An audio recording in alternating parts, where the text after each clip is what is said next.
Hi, I wrote something for you guys, so here it is.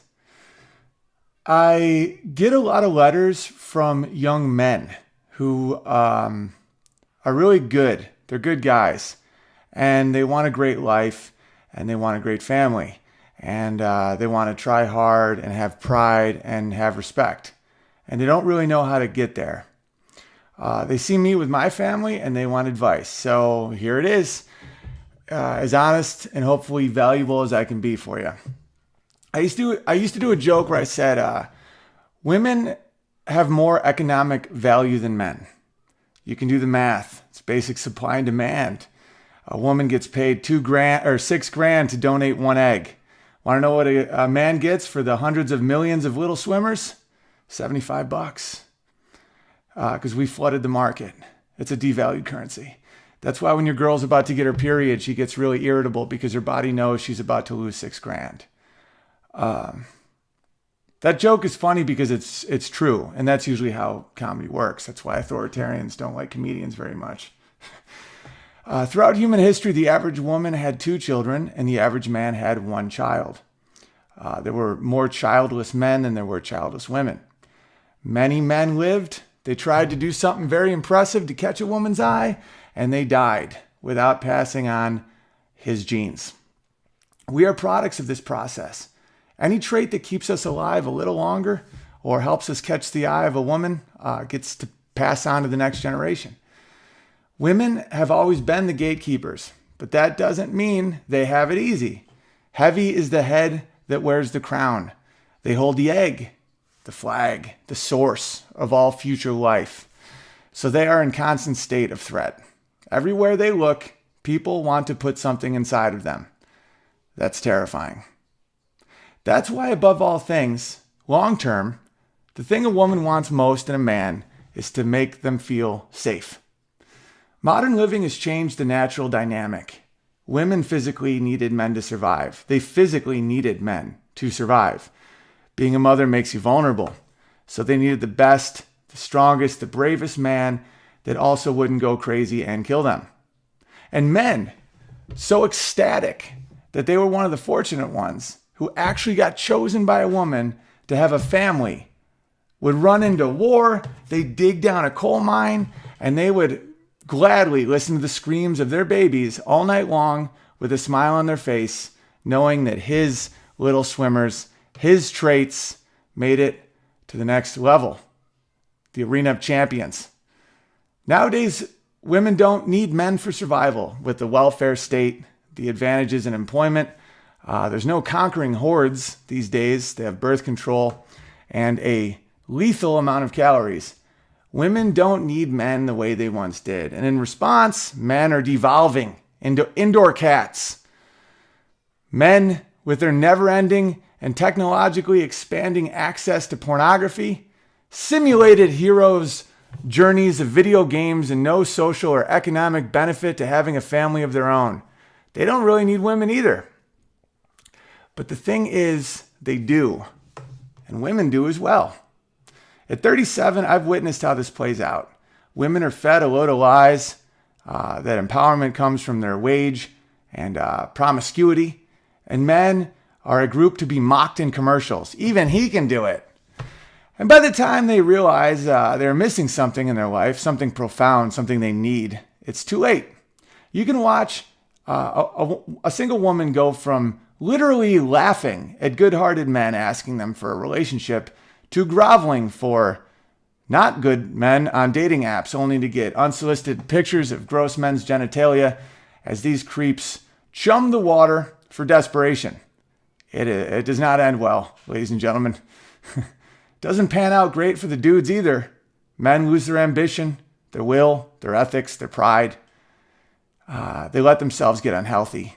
They make just enough money to pay their bills, to keep the porn and the video games flowing, to trick their brains into thinking they're champions.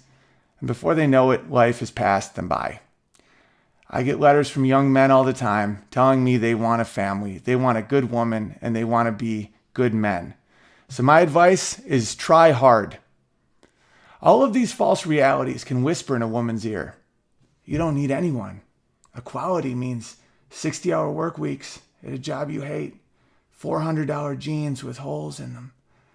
And they can get caught in the current of a lazy river of purses and parties, but they don't really want that. Their instincts don't want that. They want to be loved, desired, and respected by a great man and needed by healthy children. There's no tricking women into getting what you want. It has to be real. Tricks only work for a short amount of time. Some dudes will say to me, "That's great advice, Owen. You're 6'7". You play classical piano and you're professionally funny." Yeah, well, none of that matters. That works short term. I'm genetically in a small group of men that gets lots and lots of offers from women throughout their life for sex. Yay. It was oddly emasculating. It's weird how having a one-night stand with a woman who only wants to have sex with you makes a normally cool man say stuff like, but what are you doing for Christmas? Should we shop for car insurance together? I mean, we'll get a discount. My parents were both virgins when they were married, and all of my childhood and teen years were very awkward. So I didn't know how to handle it when the traits that were always mocked by women in me became so intensely desired literally overnight. I went from ogre to tall and gay piano fairy to romantic in literally a week. Yeah, women want to sleep with guys like that, but it's comparable to McDonald's. You want it really bad and then realize it doesn't satisfy your hunger. It just makes you feel kind of full and pretty sad. I met my wife walking our dogs. The thing she's always wanted out of a man was a good father to her children, her future children. She didn't have any children when I met her, but knowing what I know now about her, that would not have stopped me. Her biological dad wasn't a good man, and she wanted a good man for her family. That's what she wanted. And that's what changed my life for the better. The thing that makes a woman love you, not just want you, is being good. Not weak, not emasculated, not falsely charitable or overly nice for a week as you hide your dark side. Actually good. And I was a pretty good guy, but she pulled the best out of me. And every day I try to be the best kind of me. The one that she will be proud of, the one that she loves. Female smut is 50 Shades of Grey, a billionaire violent sex addict, sadist. Might as well be called 50 Counts of Rape. It's fairly terrifying. Highest selling book of all time. Somehow that appeals to something in the female brain, but women don't actually want that guy. Women don't want to marry and have children with the overly tall guy who's on stage for a living, whose brain is so obsessive he is great at piano. They just want to have sex with that guy. You don't see the hours of repetition to become good at piano. The same song a million times as my wife tries to read a book. Not exactly sexy. The bad back and ill-fitting clothing that comes from my height, and what I'm guessing a shorter lifespan, seeing as I've never seen anyone my height 80. The constant frustration at the hypocrisy and irony and overall stupidity of people from being funny is not always fun for her to be around. Touring for a living is a horrible job to be a father and a husband. Nothing about my short-term allures works for anything meaningful. I could have ended in a really sad, empty way. The fact that she sees me as good and heroic in my small little way that I can be heroic, the fact I love my son and I'm kind and I'm not abusive and, I make her giggle and I can be silly. That's why I have a good life. She also likes that I try hard. Doesn't matter what it is, whether it's shoveling the driveway, learning a new song, painting the basement, or listening to one of her stories. She knows I don't really understand. Or listening to one of the stories she knows I don't really understand. If I'm trying, her eyes light up. They just want you to try. She's seen me do Carnegie Hall, and she's seen me paint the basement. And she was more impressed by the basement because she knows how much harder that is for me. So you don't have to be rich, famous, or ripped. I currently have a bit of a gut, but she can't keep her hands off it. You know what I'm saying? I have no consistency in my income. I'm not wealthy. Half of Hollywood has publicly called me a Nazi because I believe in the free market and consider treating children like they're trans child abuse, and I won't shut up about it. She loves me, not in spite of it, but part of it is because of those traits. She loves me for keeping my ground, not appeasing people I don't respect, and most of all, being good. I'm not all good. As Solzhenitsyn said, and Dr. Jordan Peterson repeats over and over again, the line between good and evil goes down the middle of a human heart. I could have ended bad. I could still be bad. I work every day to be good, but it's worth it for a family. Be good.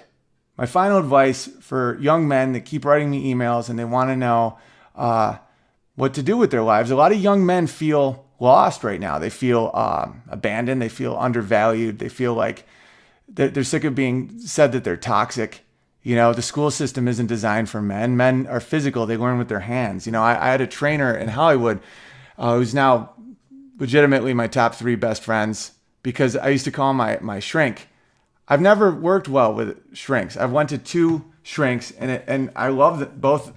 Well, one I don't even remember, and the other one's a really good guy, but that doesn't do it for me. I need to physically move heavy things, and I cry with my sweat, and that's how I get through problems, and that's how a lot of men get through problems. And the school system is not designed for men, and they're emasculating men, and they make us feel like we're not needed or wanted. You turn on a commercial, it's like even dad can do it. You know, the guy that works all the time. I kind of got off track, but the people that write to me, I just want you to know the future isn't bleak. It's great. You just have to try. And I believe in you guys, you know, because you can't fight DNA. It doesn't matter how much welfare someone gets or what their divorce settlement is or all the propaganda or all the TV shows making it seem like to be a woman you have to work all the time and having a family is a bummer and having a baby is a bummer and you're going to get saggy boob. No, that's all propaganda. You can't fight our DNA. And that's the DNA that's been forming inside of us for longer than we can imagine tells women that to be completed by a good, strong man that will love and respect them. And the DNA telling men to impress the hell every day of their life out of that woman who has chosen them. I hope that helps. The future's bright, and I love you guys, and I'm rooting for you guys.